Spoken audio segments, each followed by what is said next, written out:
Today we will handle the hard part. Last time I talked about consensus when we have a perfect failure detector. So let me quickly refresh your memory. First, a few seconds of respect for the Ukrainians who are fighting for their freedom and for ours. Okay, so consensus, like we saw before, is a key problem. It's maybe the most important algorithm. Others are also important, shared memory is important, but consensus is maybe the most important one. Many things need consensus. I will call the rules, the four properties: validity, agreement, termination, and integrity. Validity means you can't invent a value. It has to be a value that's proposed.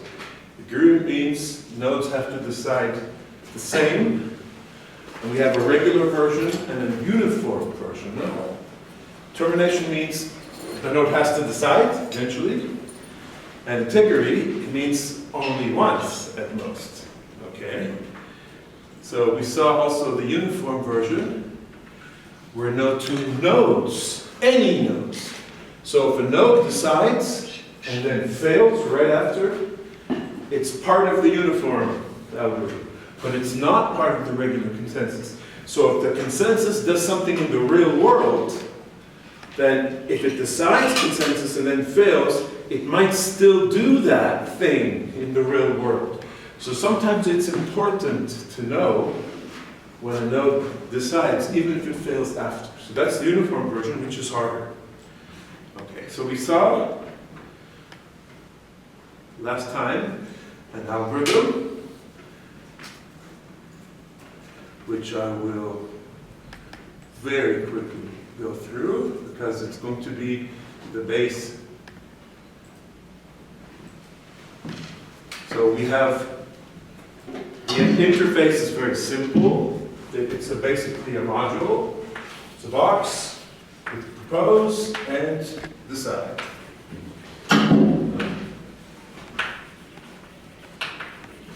So propose, request, and then decide indication. Now remember, requests go down, indications go up with the four properties. So we made a very simple algorithm called hierarchical consensus, which just goes through n rounds, and always n rounds. And it has a perfect failure detector, P. So that makes it easy, okay? So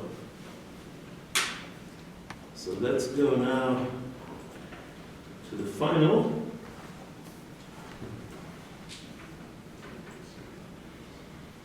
Okay, so this algorithm that we saw, so we also wrote it like this, okay?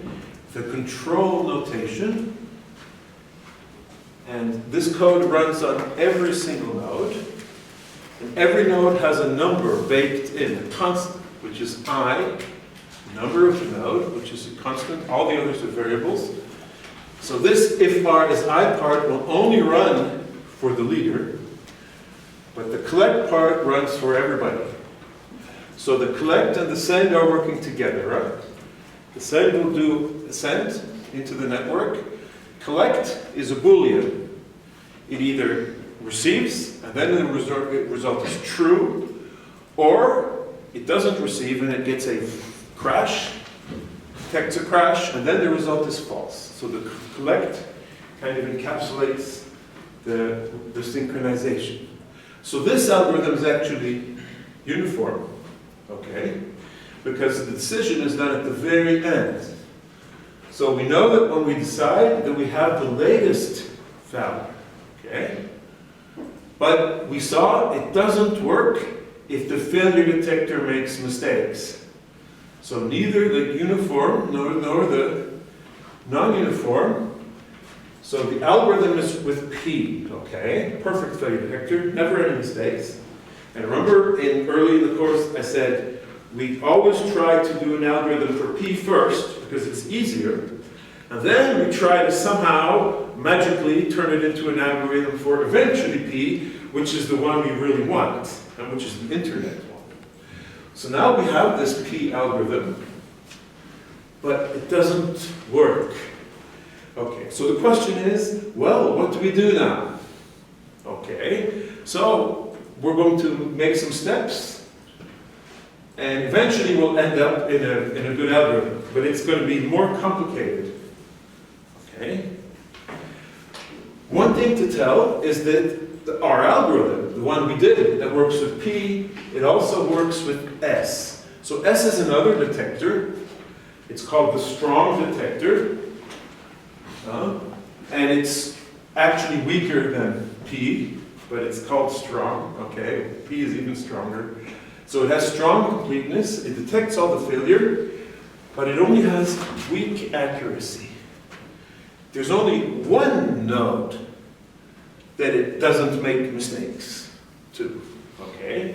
It can make mistakes, but for one node, it never makes mistakes. Remember, for P, it never makes mistakes with respect to any node.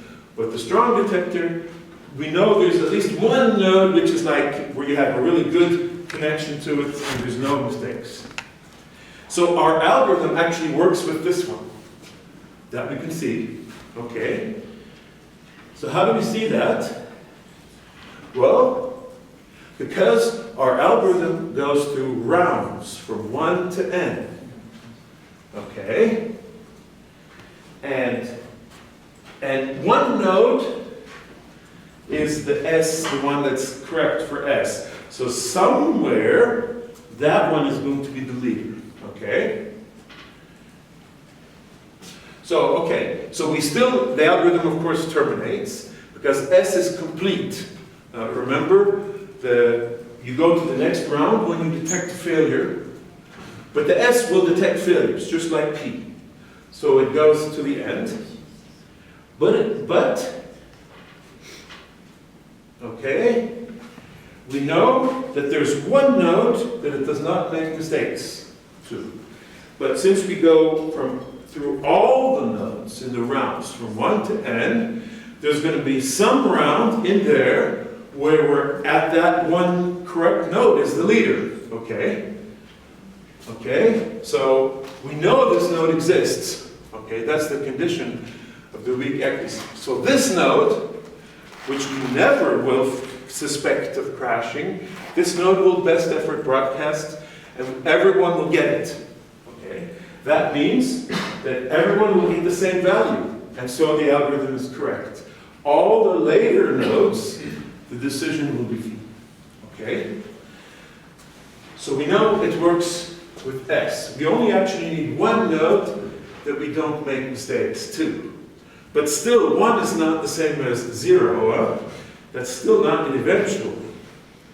So the question is, what about really eventual detectors? So eventual detectors will make mistakes with respect to everybody for some time.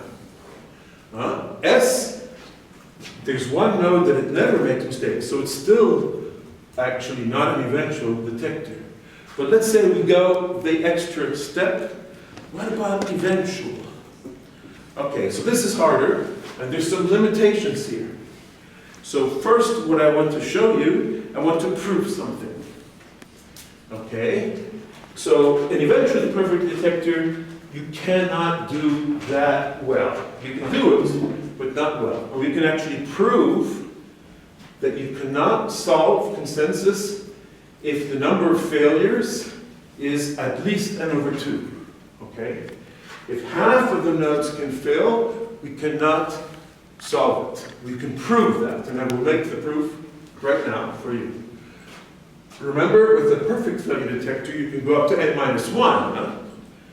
But here, we cannot go above n over 2. Okay? Absolutely not. We can prove it. And so I will make a proof first, and then once we have this proof, I'm going to see, well, this n over 2, can we actually reach it? Can we make it and detect a failure, a consensus algorithm that goes just less than n over 2? Okay, so that'll be the next part. Okay, So I'm going to show you that if I have 10 nodes, and 5 of them can fail, so that's exactly half, and we have an eventually P detector, that there's a contradiction. Cannot work. Okay? Okay, so here's the proof. So the proof is in 3 steps. So we have 5 green nodes and 5 blue nodes. Okay? Now, assume the blue nodes have actually crashed. The blue nodes here have actually crashed. Well then, clearly we have to decide 0 as consensus. Huh? So we're assuming that the algorithm exists, and it works with n over 2 failures. So we have to decide 0 in that case. Okay? That's reasonable, huh? If our algorithm exists, we have to decide 0. Now, assume another case. We still have 5 green nodes, 5 blue nodes. Okay? Assume now the green nodes have crashed, all 5 of them, and the detector is making no mistakes. That means the algorithm has to decide 1. Okay? All these are proposing 1. Okay? So we have 2 cases where our algorithm has to decide 0 or 1. Okay, right? In this case, it has to decide 0, and in this case, it has to decide 1. Okay? Now, I will show you that these 2 cases, taken together, leads to a contradiction. Okay? So here now we have again our 10 nodes, 5 green ones, 5 blue ones, and now we have our eventually perfect detector. Okay? So now the detectors on these nodes are going to suspect the blue ones are dead. So the blue ones are not actually dead, but it will suspect the blue ones. Okay? And that means these green nodes will actually decide 0, because it's exactly the same case as the before. From the viewpoint of the green nodes, it's exactly the same. Except that the blue nodes have not really crashed, but the green nodes don't know that. They think the blue nodes have crashed, so they will decide 0. And we can also now think in the other direction. For a certain time, now we're looking at the blue nodes. The failure detectors will also make a mistake here. They will think the green nodes have crashed. Eventual detector can do that. For enough time, t1, such that the blue nodes will run the algorithm and decide 1. Okay? So for t0 time, so this is enough for the green nodes to decide. The detector fools the green nodes, and so they decide 0. And also the detectors fool the blue nodes, and they decide 1. So this is not possible, okay? It doesn't satisfy the property. They are not deciding the same thing. It's no agreement here, okay? So you see, and this is a contradiction. So that means that this algorithm cannot exist. Okay, so there's actually, this is an argument for making proofs in distributed systems. It's called partitioning. So how do we formalize it? Well, we're actually building an execution. We take one execution, and we take another one, and we kind of combine them to make a third execution, which should be a good one, but there's a contradiction there. Okay? Okay, so we don't worry about time, we're worrying about executions, or prefixes. Okay? We take the first execution, which has the green nodes in it, and the other execution that has the blue nodes activity, and we combine them, and the third execution is a valid execution. Okay? It's perfectly valid, the algorithm could do that, and it gives a result that's not possible. Okay, so we know that it's not possible with n over 2. So that's already worse than P, yeah? Where it was possible for n minus 1. Now you see how the argument works here? So the question is, well, now we're kind of left with a problem. We know it cannot work for n over 2. But can it work at all with an eventual one? Well, yes, I will show you one. And it'll work with eventually S. Okay, I will show you an algorithm that actually works with eventually S. Of course, it will not tolerate n over 2 failures. It will tolerate some smaller number of failures, but it will work. Okay? So eventually S is weaker than eventually P. So will our algorithm then also work for eventually P?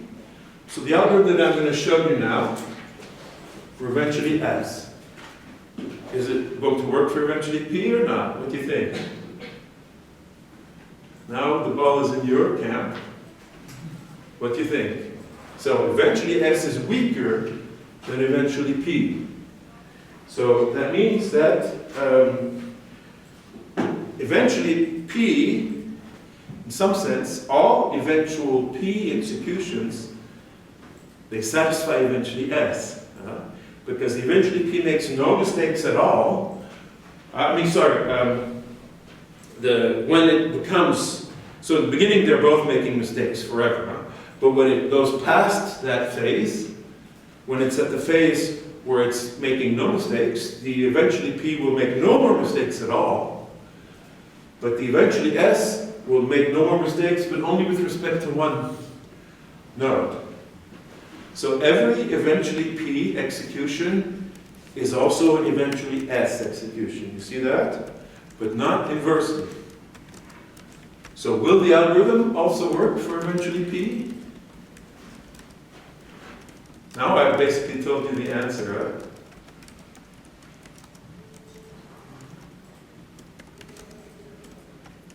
Eventually P does more than eventually S. Every eventual P execution is an eventual S execution too. But eventual S has more executions.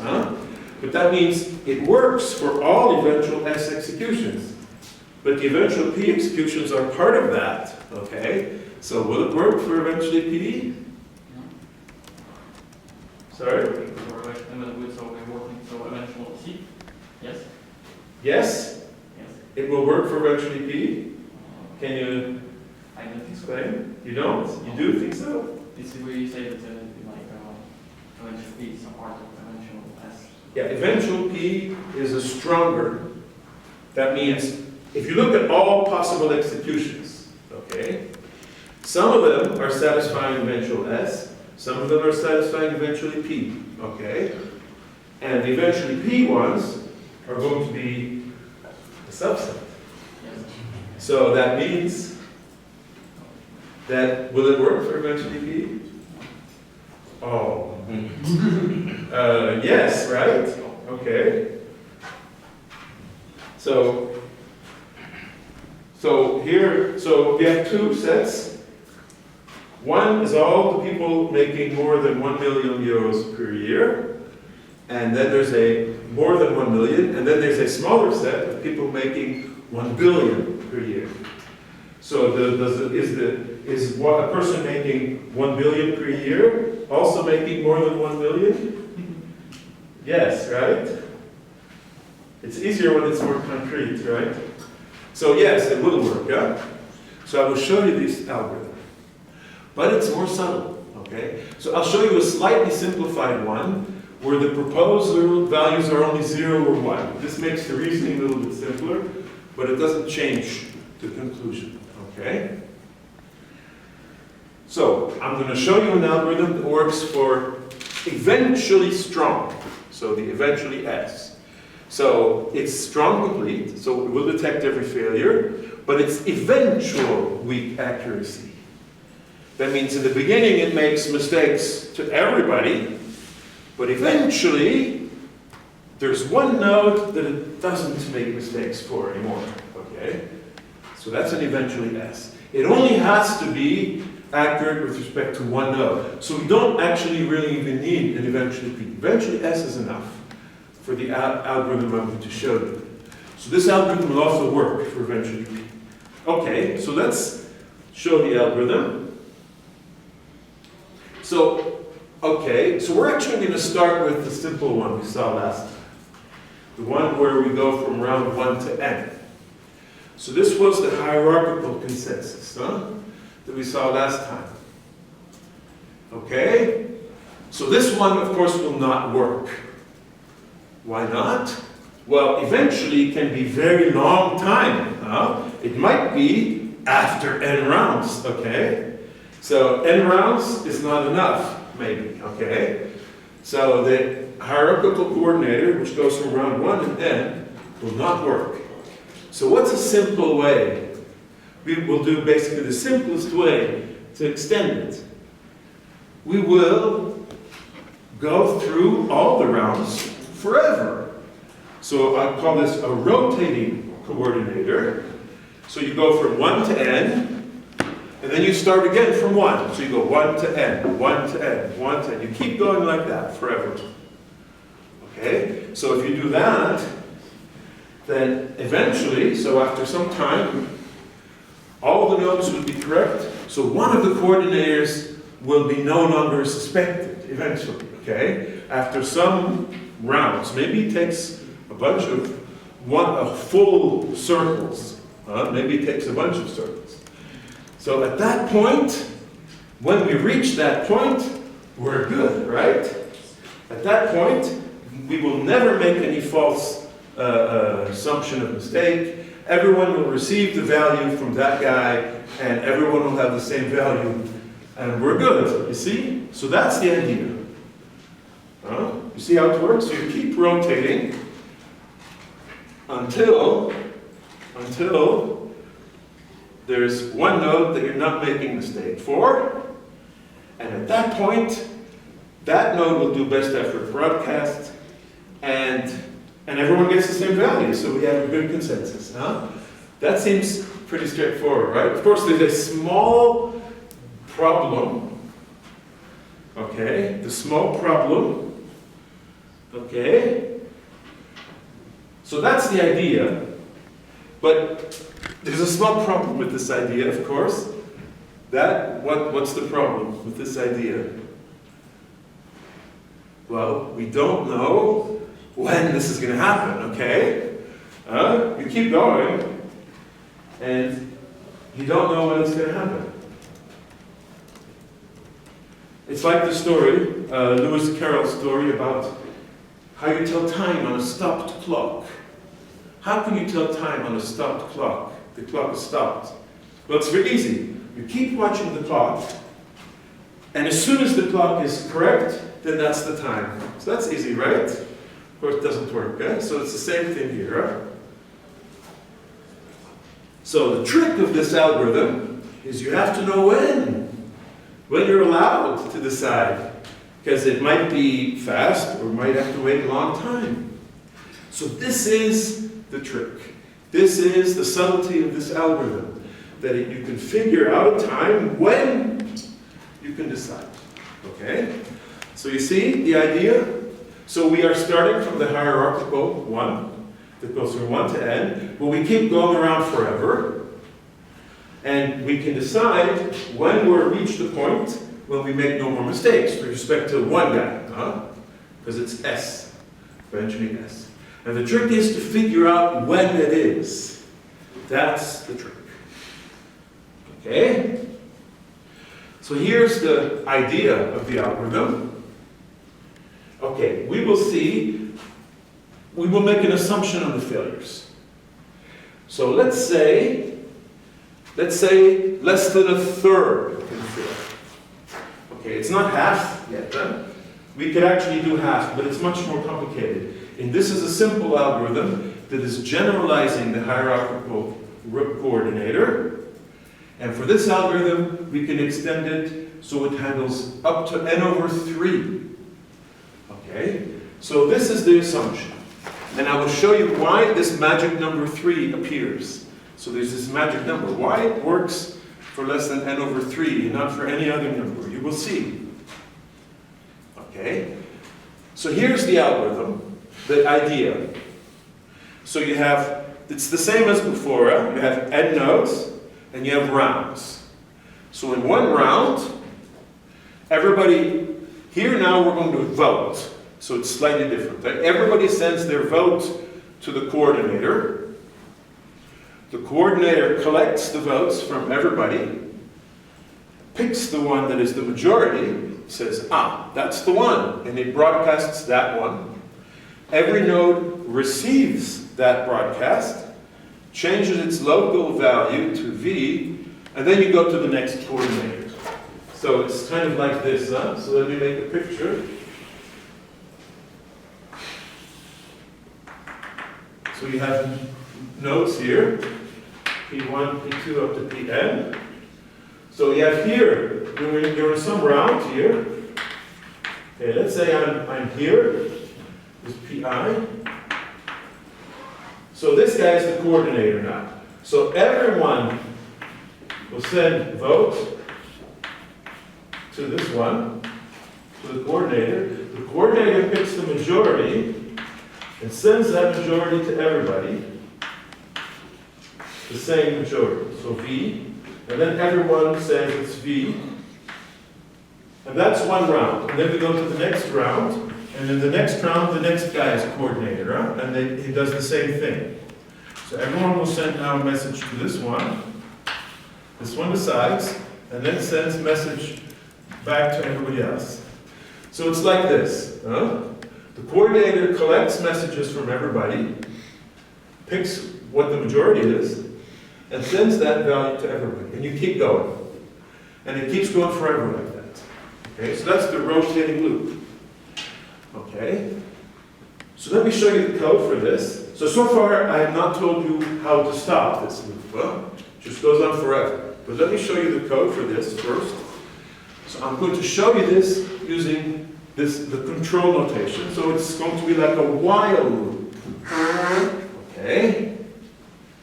So it'll be a while loop and not a for loop. Why is that? Well, because a for loop goes from 1 to n and then it stops. But a while loop can go on forever. So while true, r is the round number. So we increment r. C is the node that's the coordinator. So it's r mod n plus 1. So it's from 1 to n.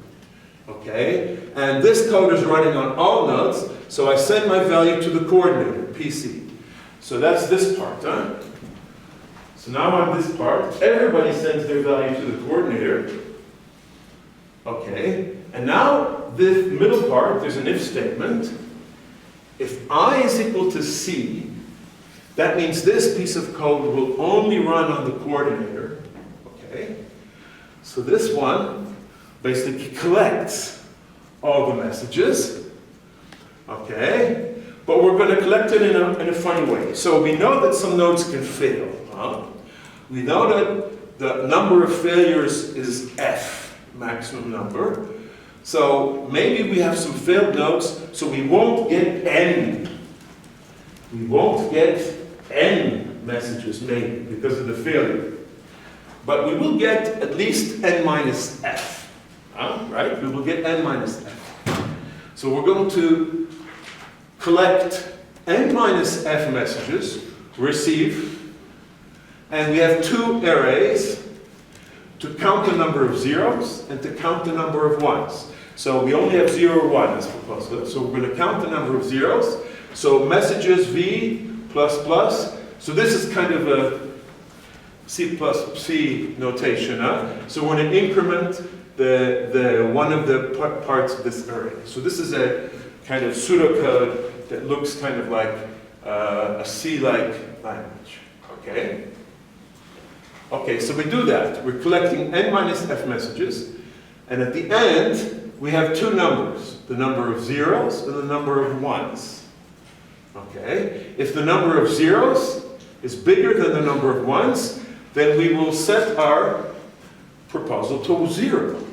Otherwise, we set it to 1. Okay? So we don't worry if the number is equal. But if if the zeros are strictly greater, we set it to 0.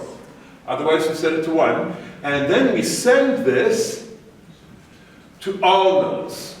Okay, since we don't know which ones have failed, we send to all. So the failed ones are going to, messages are going to basically disappear. But all the correct nodes will receive this value. Okay? That's this part.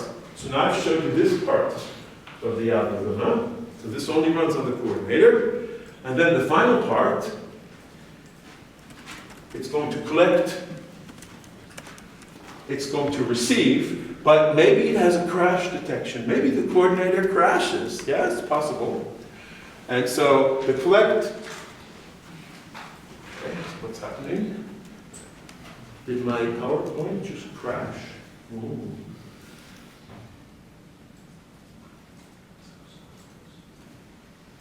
That's very weird. And we'll start it again.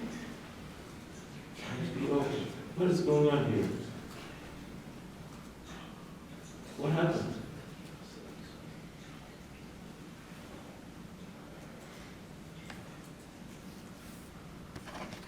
That is very weird.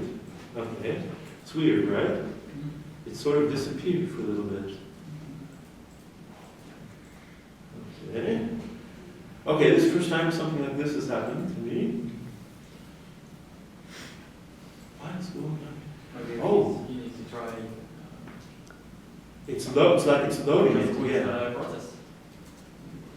So it seems like it has reloaded or updated it. What is going on here?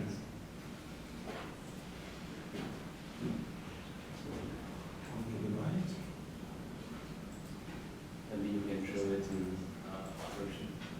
Right click and then phrase or and then call. Try another one, like does Keynote run PowerPoint files? Maybe. Keynote and lecture. Try.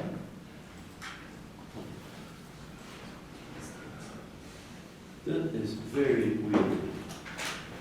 But maybe it's because I just upgraded to Mac OS Sonoma. Maybe you shouldn't upgrade to this one.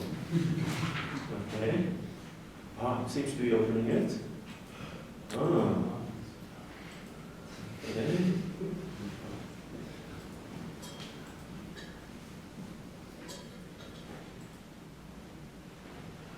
Okay, so this seems to be.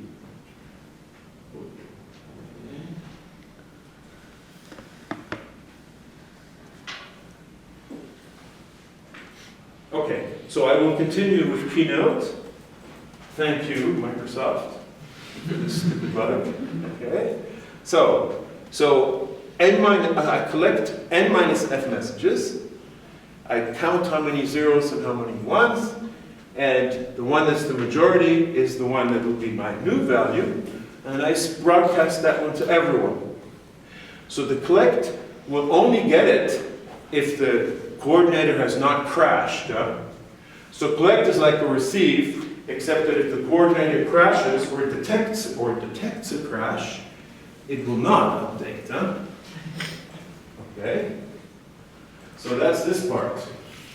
So you see it has these three parts. Okay, so that's the algorithm. Now, so you see how it works, And this is running forever. Now we have to figure out how to stop. Okay? How are we going to stop here?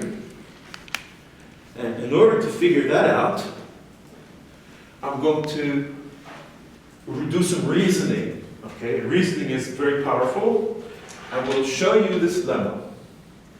If at least n minus f nodes vote V, then every leader will see a majority V in all rounds bigger than R. Okay? So there's a reason here, but let me make a picture. Let me make you a picture now of what happens. So we have the nodes that are voting V, the nodes that are voting a different value from V. Okay? So, if at least n minus f vote V, then everybody will vote V. Okay?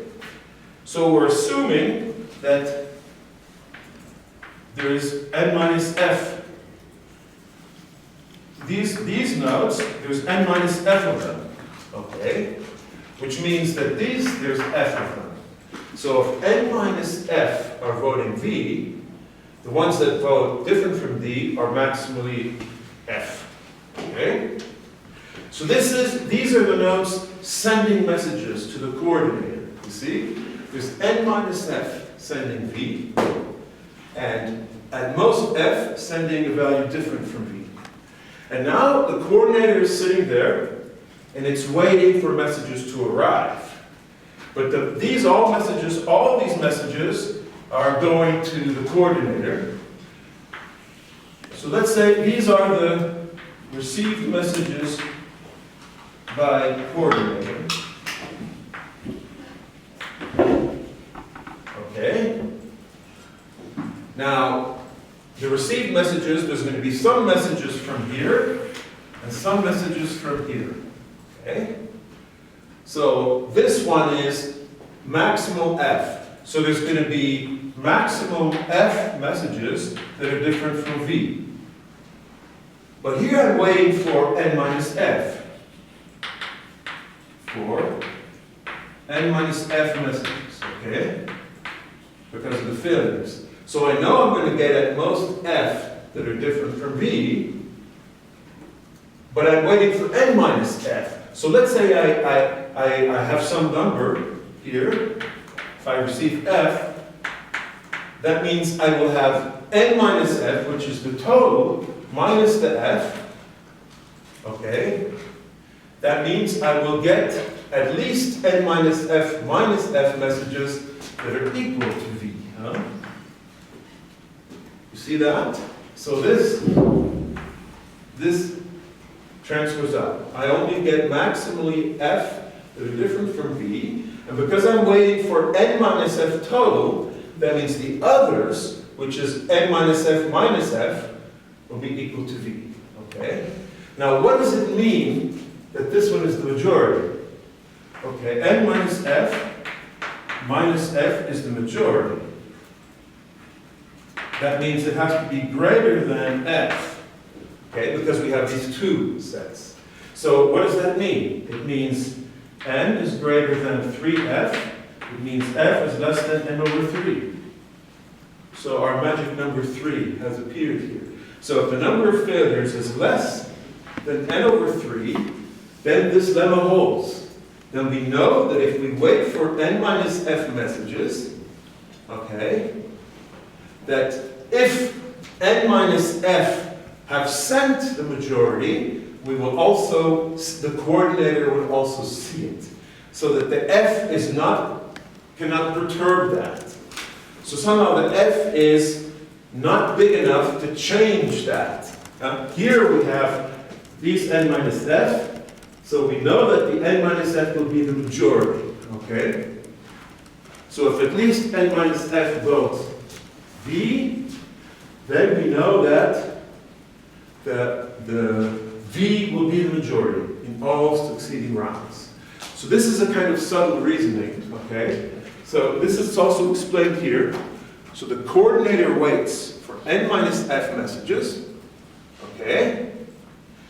And he will get two kinds, equal to V and not equal to V. It will get at most f different from V, and the others, which is n minus f, because the total has to be n minus f, will be equal to V. So this has to be the majority. So here the reasoning goes, if f is less than n over 3, then we know that f will be less than n minus f. This one will be the majority. That means the coordinator will choose V.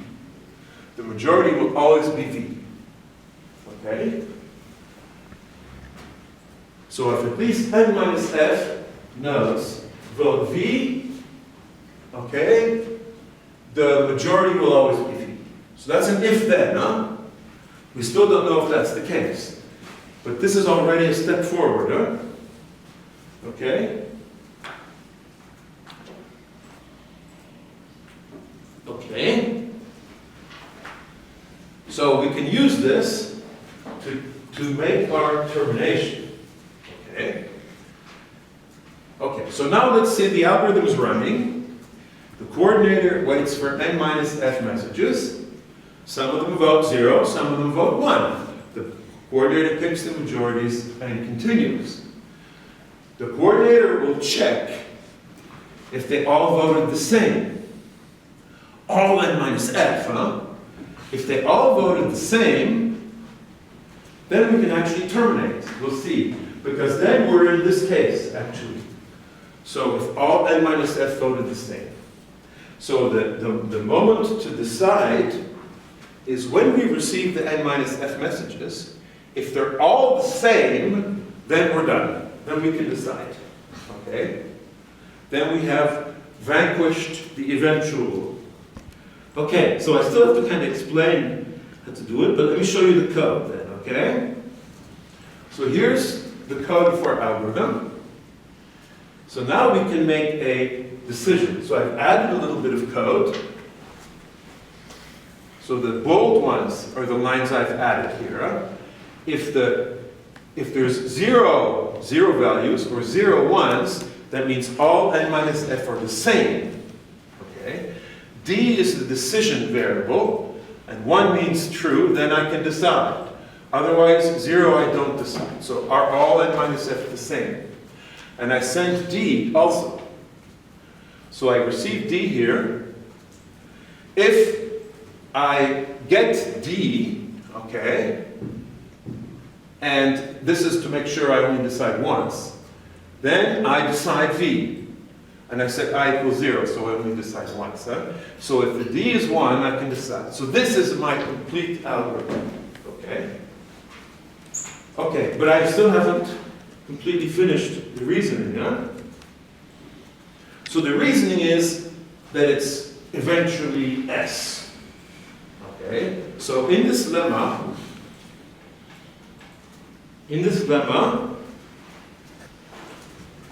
there's an if, it's an if-then, okay? If at least n minus f vote V, then I'm good. But what is that, will that event A ever be true? So as long as the failure detector can make mistakes, it won't be true, okay? But it's an eventually S. So eventually, it won't make any more mistakes with respect to one node.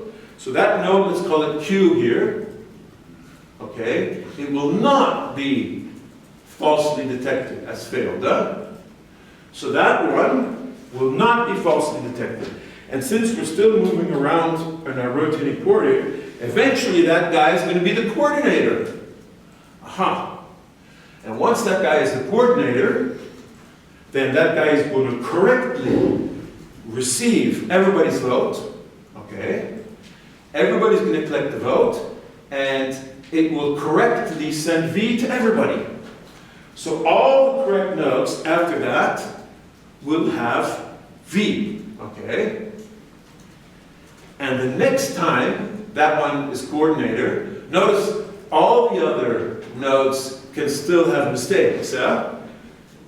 But eventually, when we go all the way around again, that one will be the coordinator again. And now the majority lemma holds, okay? Now we know that we're going to get n minus f the same. And then it decides. Huh? So you see, it's a multiple step decision, huh? So this majority lemma is the key, huh? So there's 2 steps, huh? Let me go back here.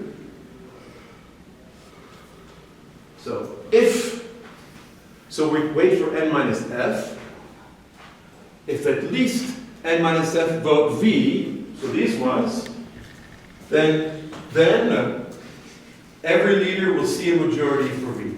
But that's not good enough. That leader has to be correct, and the message has to arrive, because the failure detector is making mistakes all over the place. It's not enough that the leader will see a majority for V, okay? The node has to be able to send that V to the other nodes, okay? So we know that's going to happen because of the eventually S. Eventually is not forever. Eventually is a finite time. But after that, there will be a node that will correctly send the value v to everybody. And then the majority lemma will guarantee that we can decide. Okay? Oof. So what do you think of that reasoning? Huh? You see that eventual algorithms can be subtle. But the key is this majority lemma. The key is the fact that we can keep a majority, and it works if the value of f is kind of small, okay? It's not too big. And the limit here seems to be n over 3, yeah? Because here we're subtracting f twice. N minus f, but we have f is leaving it twice, and this still has to be bigger than f. So f has to be kind of small, and it turns out that that means that it's n over 3 is kind of the critical value. If it's less than n over 3, then it's small enough that we're not going to break this majority. Okay? So what do you think of that algorithm? Okay? Okay? After majority vote V, we decide V. All the leaders see V, and from then on we can decide V. So what do you think of that as an algorithm? Huh? Okay, so let me summarize now. So that's the most complicated algorithm I'm going to do. This is one of the most subtle algorithms in the course. Huh? So let me summarize kind of what we saw. We solved consensus for synchrony. Synchrony means perfect failure detectors, huh? But using S. So it only has to be perfect with respect to one node, but of course it also works for P. We solved it for partial synchrony. That means eventual. Eventually S, if less than n over 3 fail. Okay? So uniform consensus works the same. It turns out that we can make an algorithm that keeps working up to just under n over 2. So we can do better than n over 3, yeah?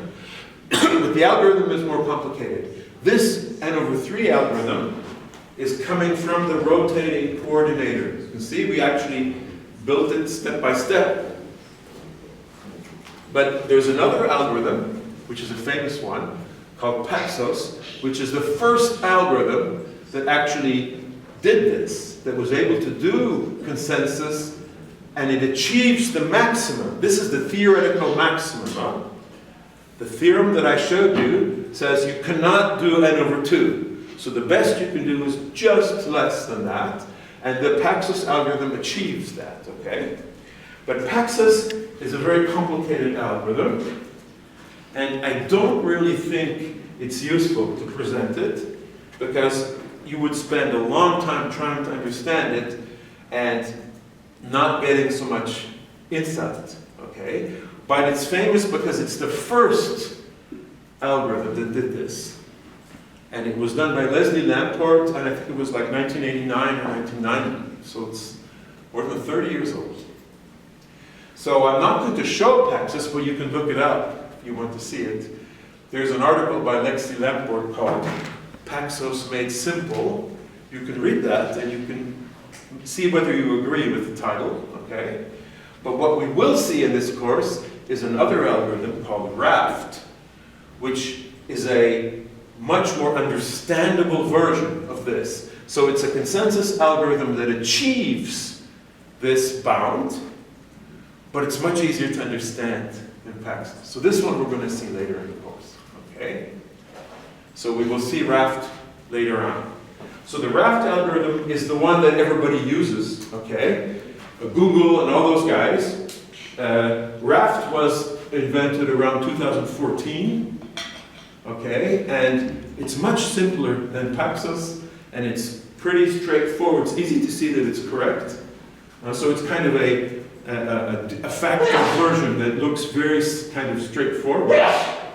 So that one we will see, and almost all the big internet tools that are doing consensus are using Raft nowadays. Okay.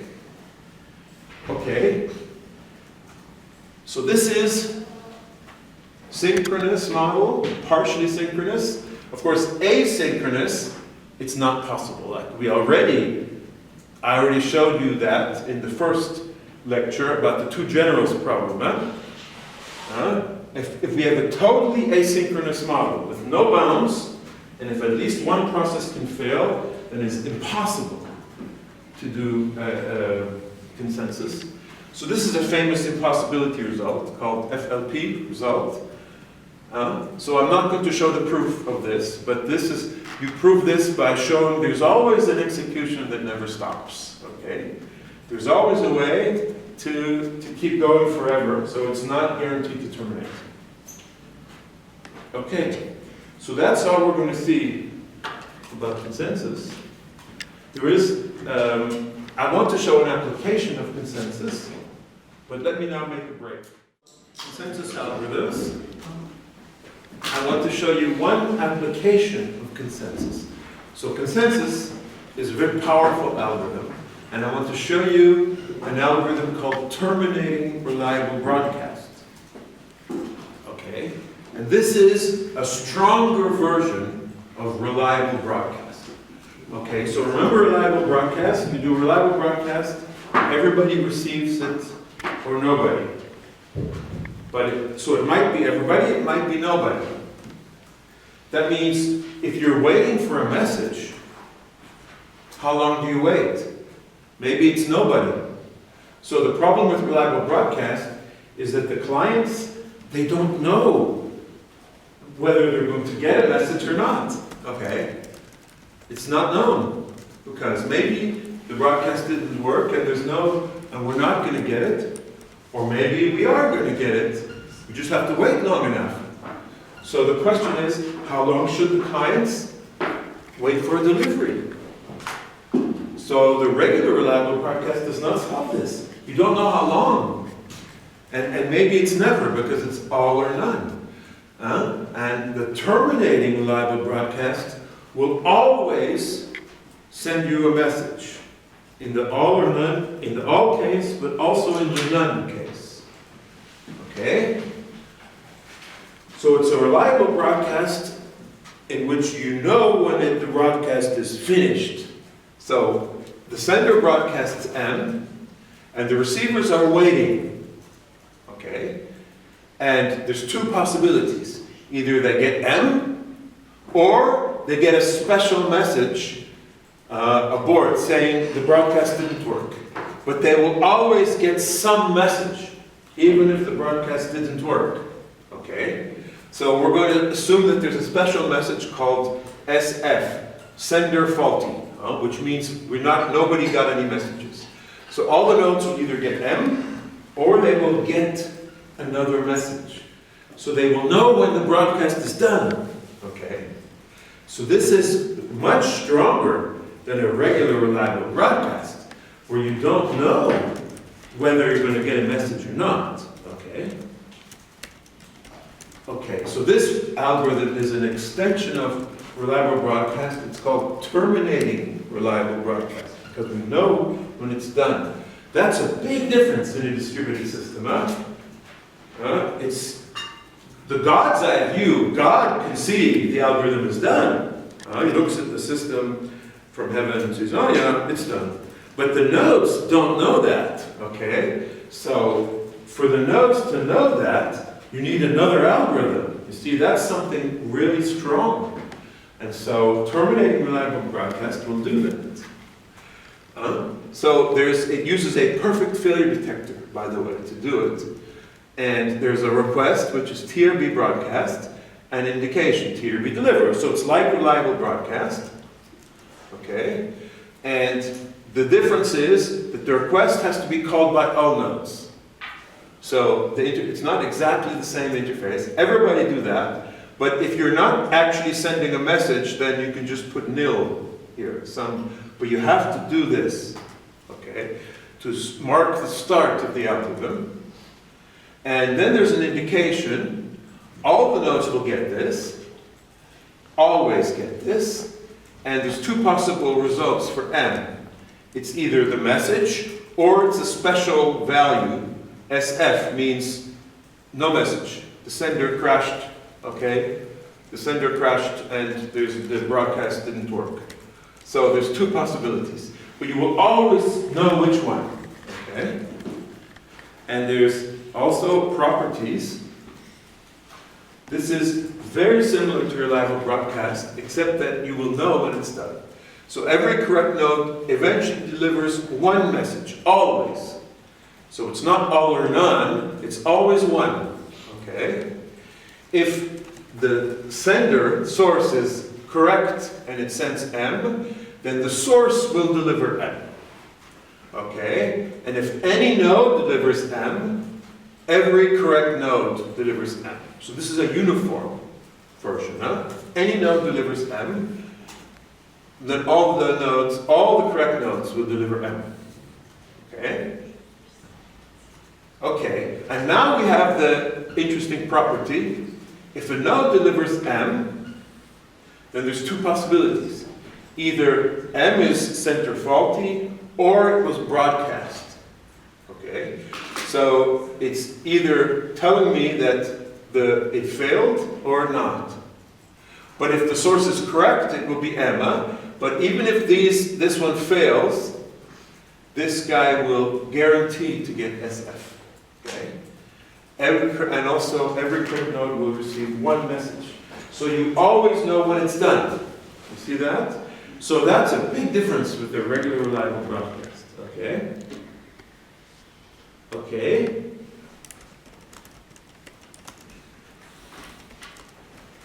Okay, so let's say we use a regular reliable broadcast, okay? Okay, fine. The source reliable broadcasts, and we deliver sender faulty if the source is suspected, okay? But that's not good enough. So this is not good enough. If you just say, since we have a perfect failure detector, we can detect when the source is crashed, right? We have P. And we just deliver SF. But that's not good enough because we don't have all or none.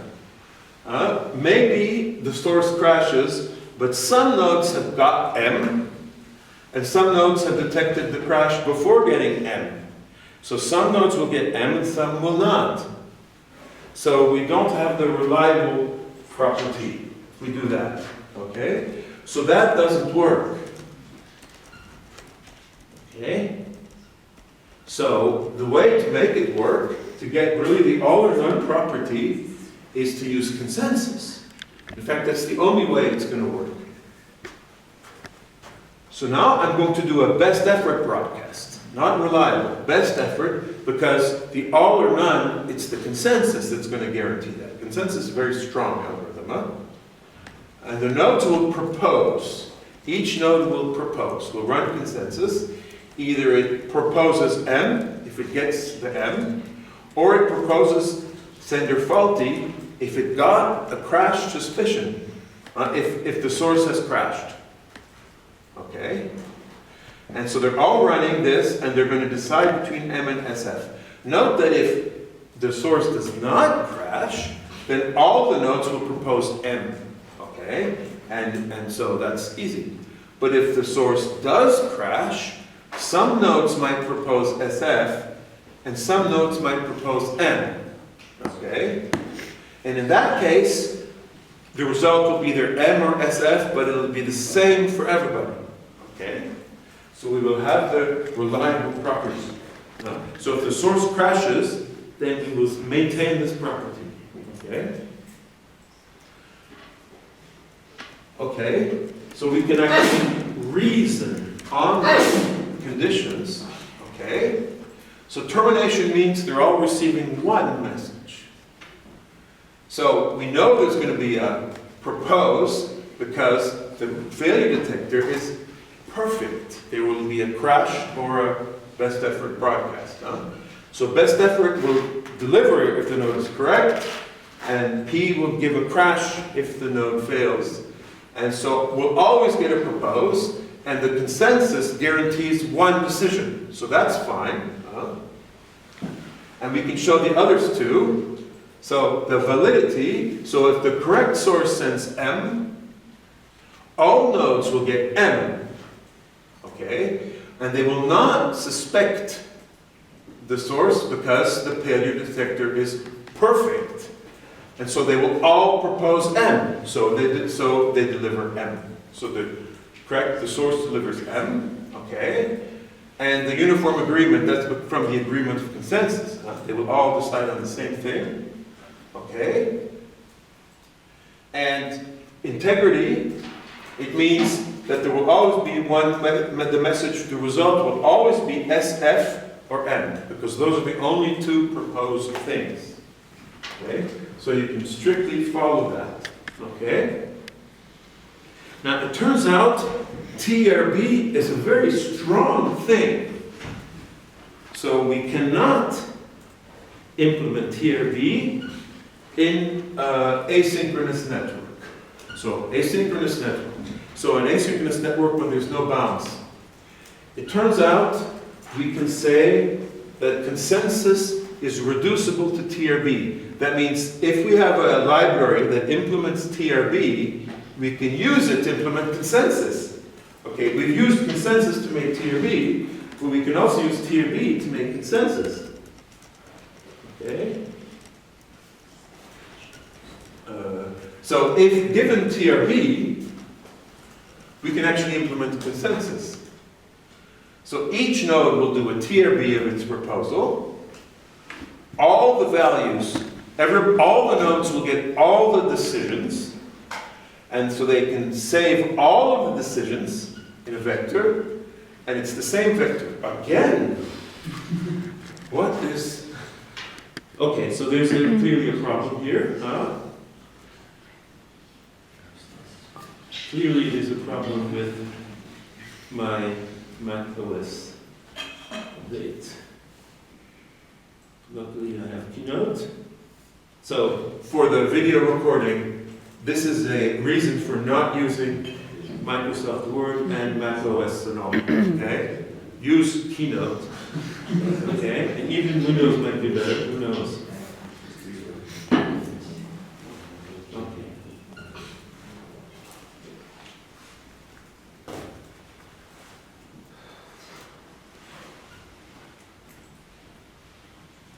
Sorry about that.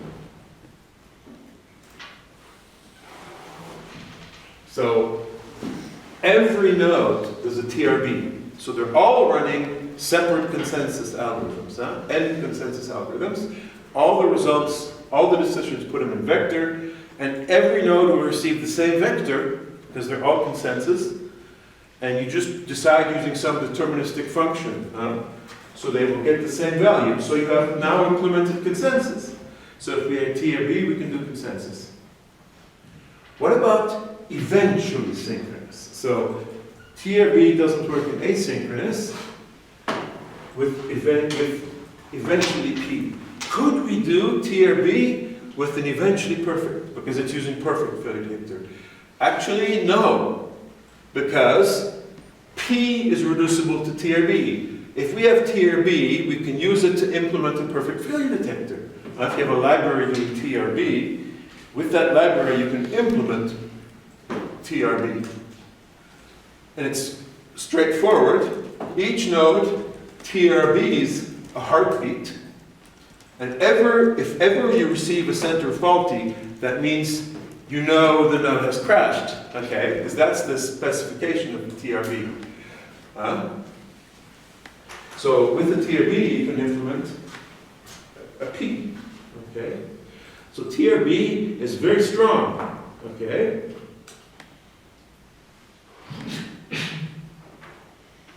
Okay. So TRB requires synchrony. Synchrony means a perfect failure detector.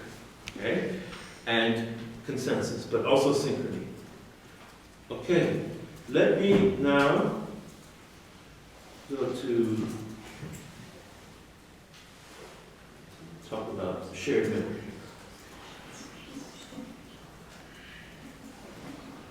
Okay.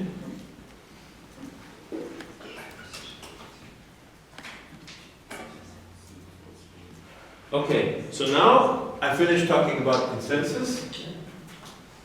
And you can see that it's a very strong algorithm, but there's a reason it's strong. It's doing subtle things, okay? Now I want to talk about shared memory. So shared memory is when you have memory cells that are on multiple machines, okay? So a shared memory, it's something that you actually have in smaller computers, no messages. All the nodes are accessing one shared memory. So this is like how a database works, multi-core machines. But now we have a distributed system. Many nodes, and they're separate. They're far away. So we want to simulate shared memory using message passing. So the nodes will send messages to each other, but somehow it will look like there's one memory that's shared, okay, using it. So we're going to write a program that simulates one shared memory on top of the distributed system, okay? Okay, so we're going to make a slightly simplified version. We're going to talk about registers. So a register is just a box that can hold a memory, like a memory location. But that's not losing any generality, because when I say register, you can think objects. Okay, can be anything that you can update. Nodes can read and write to registers. Okay, but when I say read and write, you can assume it's doing any kind of operation. Okay, so this actually simplifies. It's an abstract version of key-value stores. A key-value store is a kind of distributed database where you have a bunch of memory locations with labels, okay? But here we will assume that in general the registers will have names, but we will show an algorithm for one register, okay? And more general databases like SQL databases will have this underneath, okay? So this is like simulating a distributed database. So it's important, huh? Okay? We're simulating a distributed database. So why do we want to do that? Well, there's reasons for having a distributed database. Okay? It's two main reasons: fault tolerance and scalability. Okay? So what we're studying is what's called consistent replication. So the register will be copied on multiple nodes, and there's going to be an algorithm making sure that the values are consistent with each other when I do reads and writes. Okay? And this can give two things. It can give fault tolerance. If one machine crashes, the other one might still work. So distributed database is very important. The banks will always be doing this. It can also give scalability. If I have 10 copies, potentially you can run 10 times as fast if I have a smart algorithm. A database can run faster. Okay? So there's good reasons to do this. So the scalability, the performance is a good reason, but the real important reason for banks is fault tolerance. They don't want to lose any of the account information because their business crucially depends on it. And many other businesses that use the bank depend on it. So fault tolerance is super important. Okay? So we're going to show then algorithms to do this. And what can happen? Well, we can have failures and we have concurrency, as usual. A distributed system can have partial failure, and of course it's completely concurrent. Every node is executing completely independently. Okay? Okay, so let me show now the registers. We're going to basically show two registers. One of them is called a read-write register, or RW register, and the other one is called an atomic register. And so why are we showing two and not just one register? Well, because the atomic register is going to be the one that really behaves like a single system, where instantaneously I do updates. So it's very strong. But the algorithm will also be much more complicated and be slower. So if we actually let the register be a little bit weaker, so a read-write register is weak because the read and the write, they take some time, okay? So this is a weaker kind of register. The algorithm is much simpler, okay? So as usual, in a distributed system, you don't get anything for free. If you want a strong algorithm, you pay, okay? Either you pay in complexity, or you pay that you need a perfect failure detector, but you pay. So that's why it's often nice to have a weaker version. So the read-write is a weaker version of a register. And there's two operations. The register's name is R here. So we have a read and a write. So we do a read operation, and it returns X. And we do a write operation where we write X into the register. Okay? So that's fine. But the difference is, with the read-write on a single processor, is that the read and the write, they take time. So this is a time axis. So when I do a write, it takes some time, and at the end, the response, I know the write is done. When I do a read, it takes time to get the result. So these times can be very long, okay? So the main difference between a read-write register and an atomic register is that the read and the write are taking time. It's not, and during this time, it's not clear what's happening. I'll show you the semantics. During this interval, the result will not be really stable in a sense. It only becomes really stable when it's done. Okay?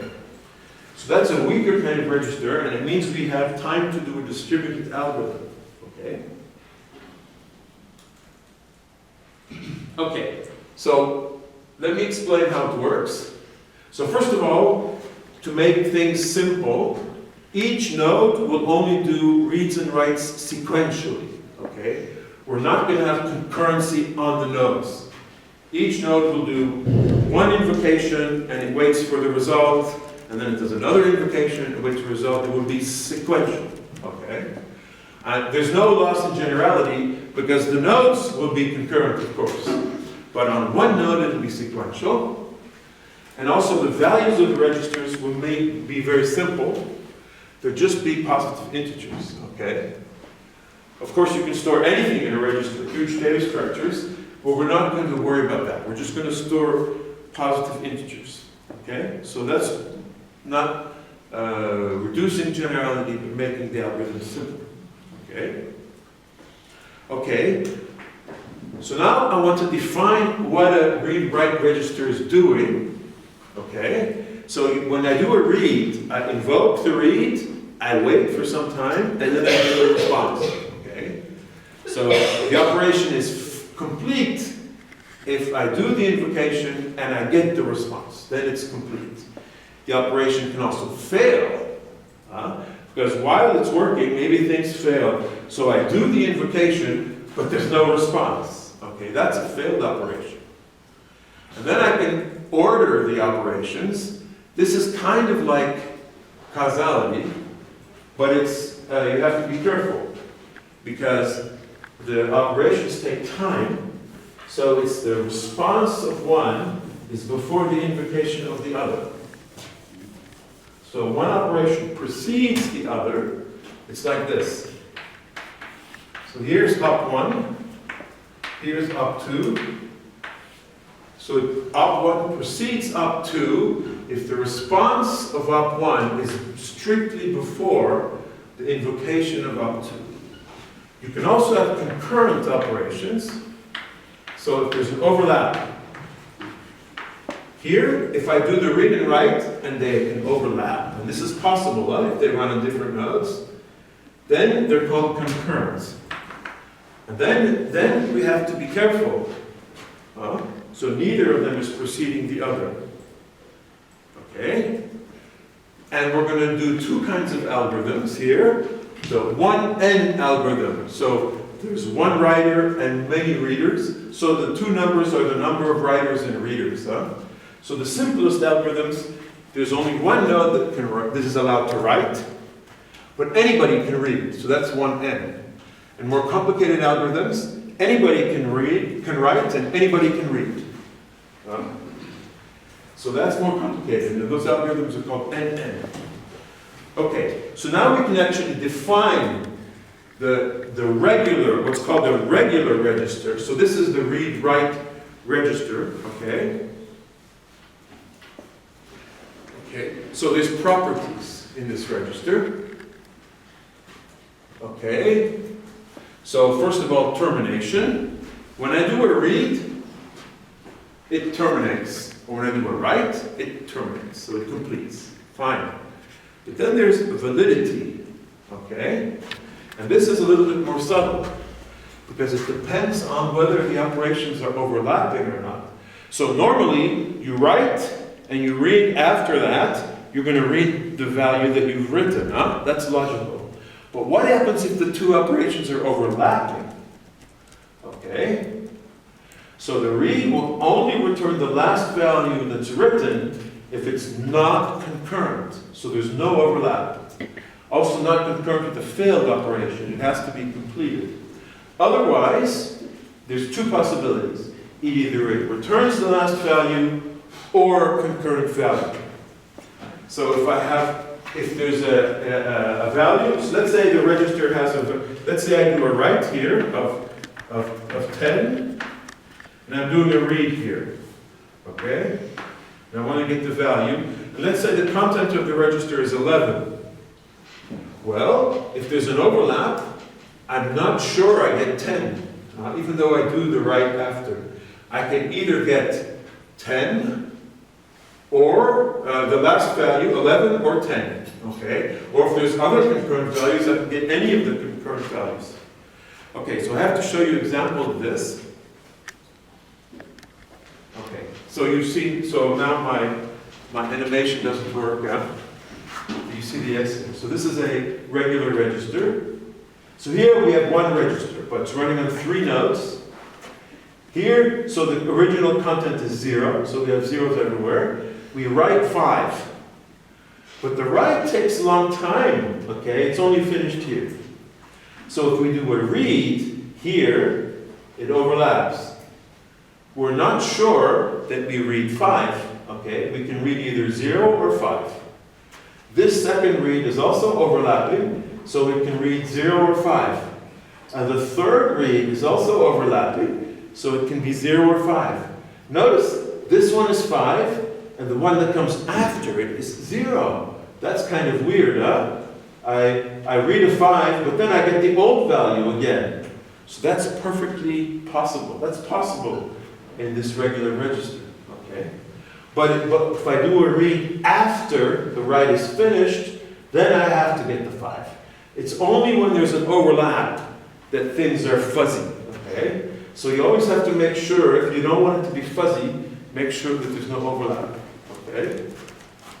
So this last read here is also not overlapping with the write, so it's guaranteed to have a 5, okay? It's only these 3 that are overlapping where you're not sure. It can be either 0 or 5, okay? And the reason is that there's some distributed algorithm running inside here that's implementing this register, and during this line, it's running, and so we don't know what it's going to give, okay? But after it's done, then we know. Okay, so let me give some algorithms for this. So I'm going to give some algorithms for this version, but today I won't do the atomic one, because these are more complicated, so I will do them later. So here's a simple algorithm, okay? Okay, so this is a 1N algorithm. So one process is like the leader, and if I have to implement read and write.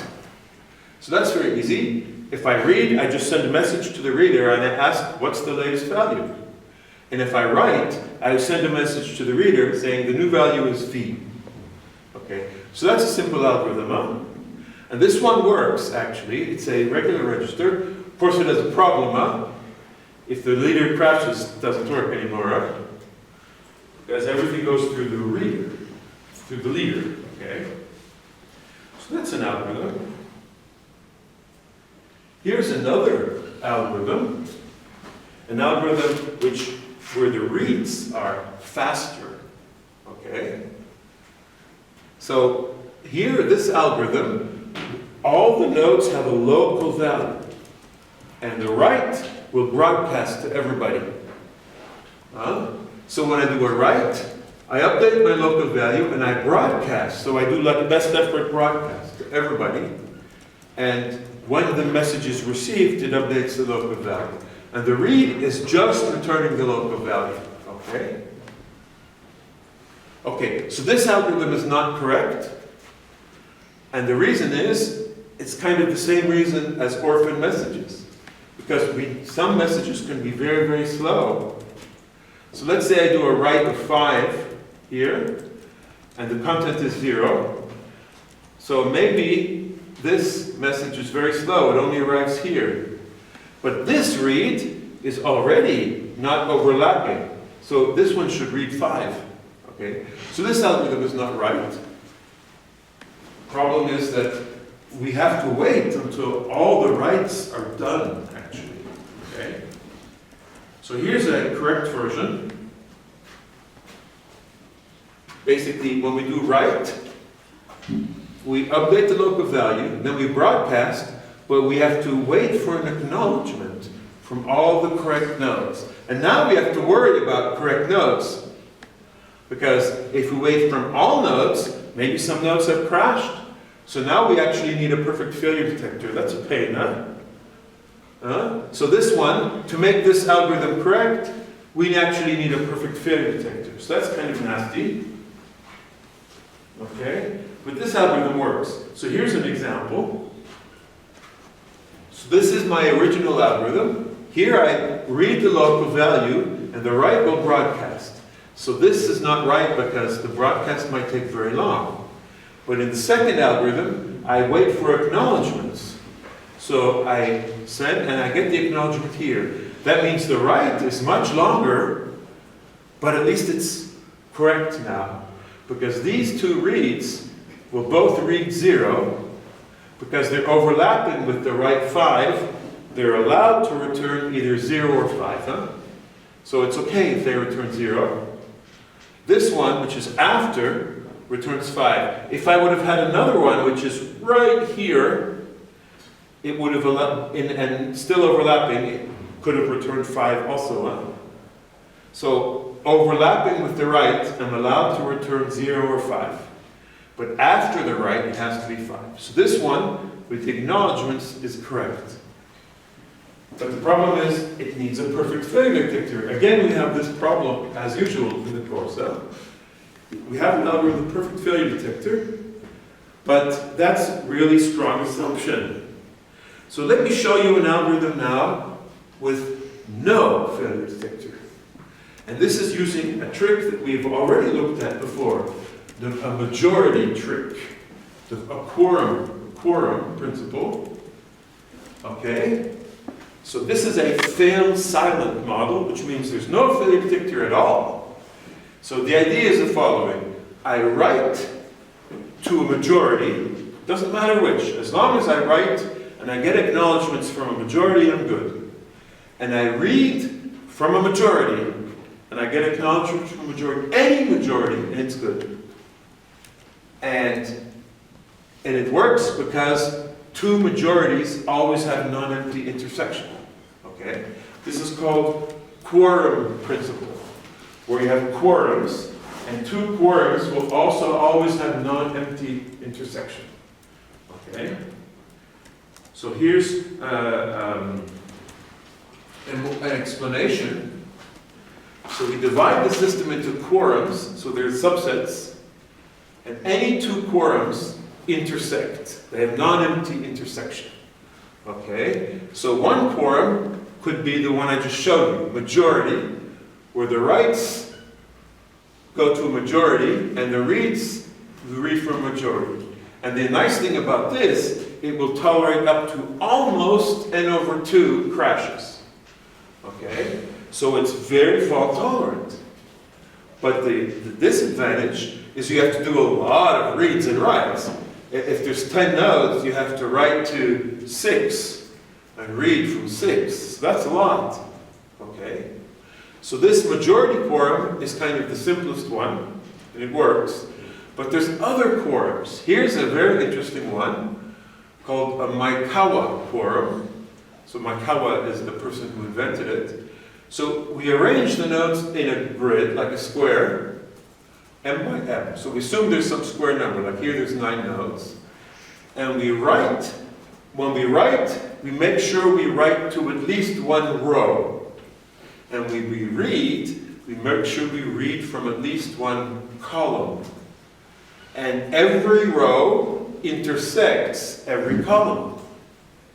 And that means if we do that, we can always do a correct read. We will just take the read that was the most recent write.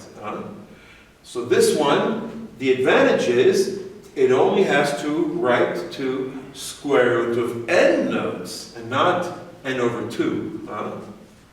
And it only has to read from square root of n, which is a lot less.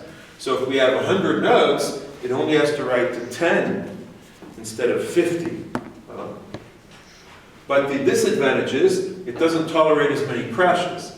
It only tolerates square root of n minus 1 crashes. So if there's 2 crashes, it will still work. But if there's 3 crashes, it might be a row, and then it doesn't work anymore. Okay? Or it might keep the rows from intersecting.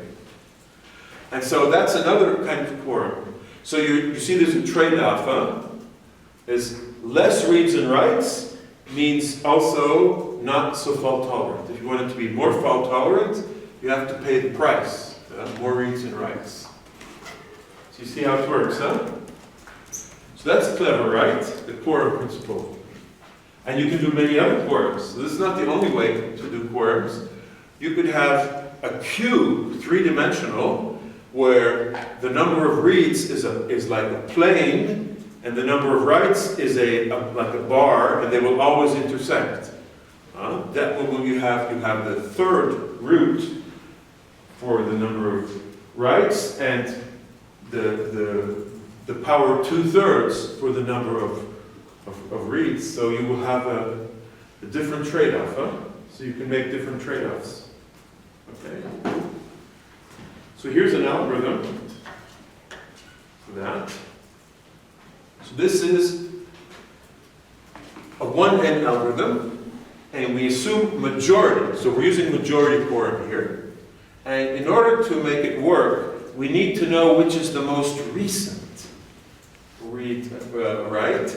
So we have a sequence number attached to all of the writes. So it's a pair, value and sequence number. So when I write, I broadcast V and a sequence number to everybody. And when the receiver receives it, it updates it and acknowledges. And I only have to wait for an acknowledgement from the majority. That's all. As soon as I get an acknowledgement from the majority, I'm done. So it's faster than waiting for all the nodes, or all the correct nodes. No, I don't need failure detector. I just wait for a majority. Okay? And then I'm done. Of course, I have to increment my sequence number. And the read is kind of the opposite. So I broadcast a read request, and everybody who receives it responds, sends a message back with the local value and the sequence number, and I wait until I get messages from a majority of the nodes. And then I return the message with the highest sequence number. Okay? That is the most recent write. And this algorithm will work with no failure detector. And so this kind of algorithm is used in databases. Quorum algorithms are used in cloud databases, for example. Okay. Okay, so this algorithm has a small problem that we will fix. So again, it's like the orphan problem that we saw before. Let's say I do a write here, and I write to majority. So there's 3 nodes, so the majority is 2 nodes. I write to 1 and 3, and I get acknowledgements, but not to 2. That's okay, it's a majority. And this one will write to 2 and 3, but not to 1. Okay? And now, this one sends a message. This message arrives late here. Okay? The third message. And this one will then read the older value that was successfully written, but it won't notice the 5, because it will get this old 2 here. Okay? So, the problem is this very old message. Okay? But this old message has a lower sequence number than this new message. So we have to be clever and get rid of these orphan messages. Huh? So here's the algorithm. So unfortunately, Keynote does not format in the same way as Word. This should be here. Huh? Receiver update to V if newer sequence number. So it only updates if the sequence number is newer, and it ignores the old ones. Okay? And then it's okay. So then the algorithm is fine. Okay? So that's the majority algorithm. Okay. So this is the main algorithm I'm going to show you for these regular registers. Okay? So each register has a particular node that will write, and you use quorums to avoid needing failure detectors. Okay. Now let's go slowly to a stronger register. A true single storage. So this whole overlap business, this whole business of overlapping is kind of not nice. Okay. It gives simple algorithms and that are kind of efficient, but it's not truly a shared memory, because weird things happen during the overlap. So maybe we don't want this. Maybe we want an algorithm that behaves truly like a single shared memory. So when you do a write, instantaneously it's done.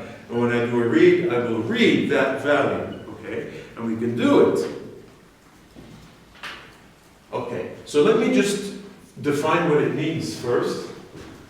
Okay? So there's actually two kinds. There's two levels of single store.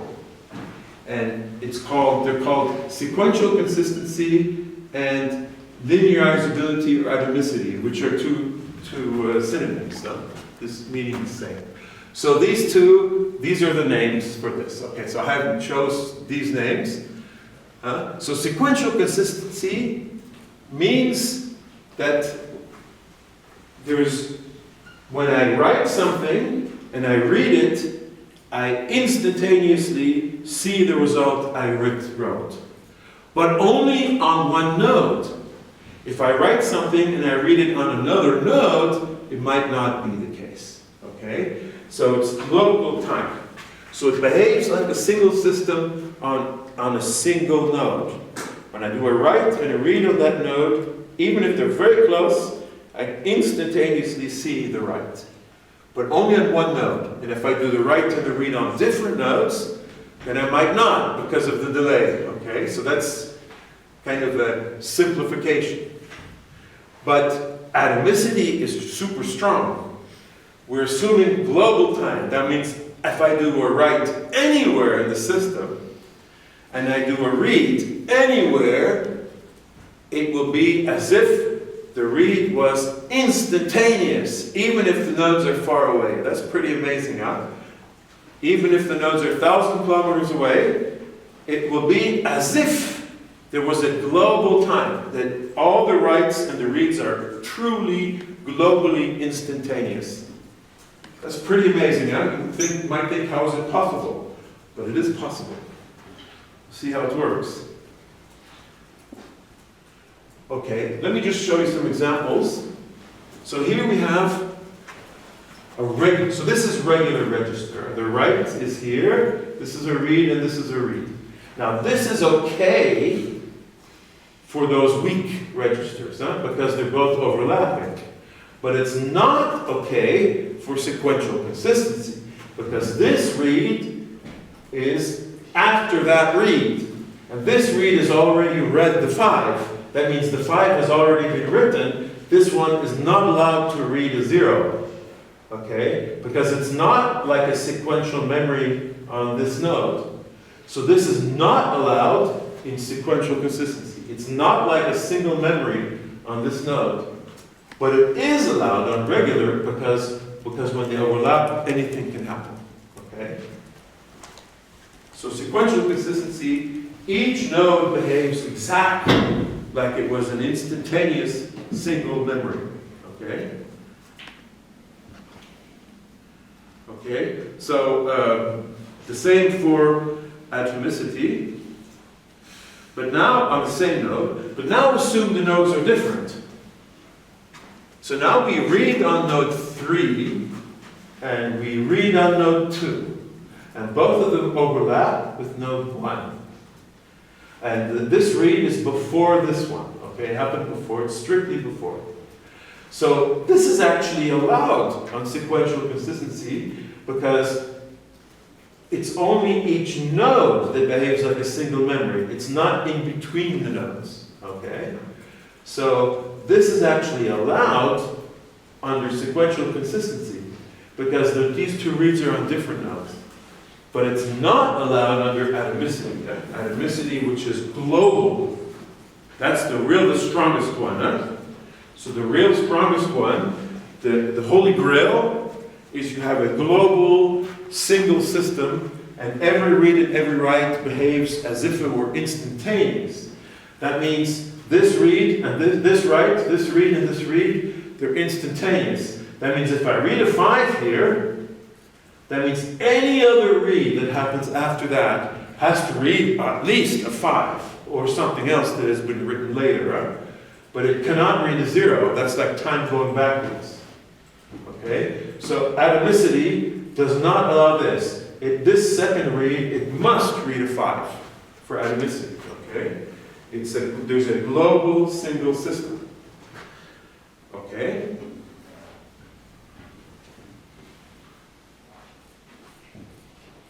Okay, here's an example. So here in this previous example, so sequential consistency and regular register is something completely different. So here we have sequential consistency, which allows this, and a regular allows it too. But here's an example where sequential consistency allows it, but regular consistency does not. So you cannot say that sequential consistent is like stronger than regular consistent. It's just different. You can't really compare them. Here, this is not regular because the write is done here and the read is after the write. So this read must read a 5 for regular register.